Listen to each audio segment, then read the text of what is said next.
खुलुमबाय स्टुडियो आं रबन बसुमतारी 29 नं सुक्लाय सेरफां ब्लक इउपिपिएलआ जयनिं हाबाफारि लादों। नंगौ 29 नं सुक्लाय सेरफां बियाबनि बेन्दोंआव थानाय 2 नं रौमारियाव गोबां बीजेपी आरो बीपीएफ दोलोनि भटार आरो मावथि बिथांमोना प्रमद बर' दैदेननाय इउपिपिएल दोलोनि जौगानाय खामानि मावनायखौ मोजां मोननानै इउपिपिएल दोलोआव लोब जयनिं जाफैदों। मख'नो गोनांदि 29 नं सुक्लाय सेरफां बियाबाव सानफ्रोमबो थाद'नाय गैयै मोनफ्रोमबो दोलोआ जयनिं खालामनाय बायदिनो इउपिपिएल दोलोआबो जिरायनानै थायाखै। जेसेबांनो बिसायख'थिया खाथिनिफ्राय खाथिसिन सफैगासिनो दं एसेबांनो 29 नं सुक्लाय सेरफां ब्लक इउपिपिएलनि दोलोआबो देरहासार खालामनायनि थांखिजों सानफ्रोमबो थाद'नाय गैयै जयनिं हाबाफारि लागासिनो दं। बे जयनिं हाबाफारियाव बाहागो लायो मिरु इउपिपिएलनि दैदेनगिरि प्रदीप नार्जारी आरो 29 नं सुक्लाय सेरफां ब्लक इउपिपिएलनि आफादगिरि बलेन्द्र नार्जारीजों लोगोसे ब्लकनि गाहाय नेतारि खरद दासजों लोगोसे गोबां इउपिपिएलनि दैदेनगिरि मावथि आरो गोबां रायजो राजानि नुजाथिनायाव जानानै थाङो। नैबे रौमारी 2 नं रौमारियाव जयनिं जादों इउपिपिएलआव बयबो बेवहाय बे 2 नं रौमारी गामिनि रायजो राजाफ्रा बुंबाय थादोंमोन जे इउपिपिएल दोलोआव जगदान जागोन होननानै आरो बे लेखा दिनै 200निबो बांसिन महिलायानो होन बा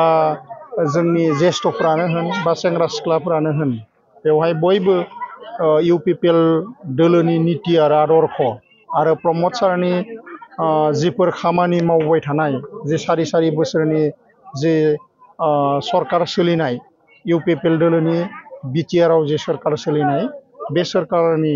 खामानि मावनाय खम मर्यादा खम उन्नयन बेखौ मोजां मोननानै बयबो बेवहाय लोब बाहागो लादों आरो बयबो बेवहाय जयनिं जालायलायदों। 200निबो बांसिन बीपीएफ आरो बीजेपीनि मानसिफ्रा बेवहाय जगदान जादों आरो बेवहाय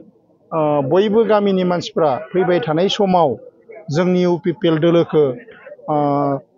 नैबे 2 नं रौमारिनि जि बुथ कमिटि बे बुथ कमिटियाव फैबाय थानाय जि बिटिसि इलेक्शन बे इलेक्शनाव गोख्रों आरो मोनसे मोजां रोखोमै बे ओनसोलाव बयखौबो मिलि जुलि थानो थाखाय बा अनलायनानै थानायनि थाखाय बयबो खौसे जानानै इउपिपिएल दोलोनो भट होनो थाखाय थियारि जानानै दङ। दिनै माने जयनिं जादों 200निबो बांसिन बीजेपी आरो बीपीएफनि बेवहाय गोबां कर्मीफोर समर्थनफोर आरो दैदेनगिरिफोर दङ बिथांमोना 2 नं रौमारिनि बुथ सेन्टाराव गोलैयो आरो बेबायदि हिसाबै दिनै जयनिं जादों आरो बे बुथ कमिटियाव फैबाय थानाय समाव जि इलेक्शन जागोन बेवहाय इउपिपिएल दोलोआ मोनसे मोजां थासारियाव थागोन आरो बयनिख्रुइ साबसिन भटखौ जों मोननो हागोन। गुबुन दोलोआ इलेक्शन गेलेयोब्लाबो फैबाय थानाय समाव 2 नं रौमारियाव मोनसे मोजां रोखोमै मोनसे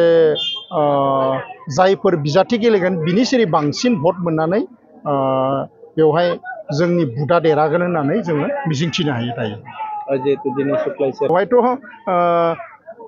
हाब्रु सारलायलायनाया जागासिनो दङ। मालाबा बुङो माने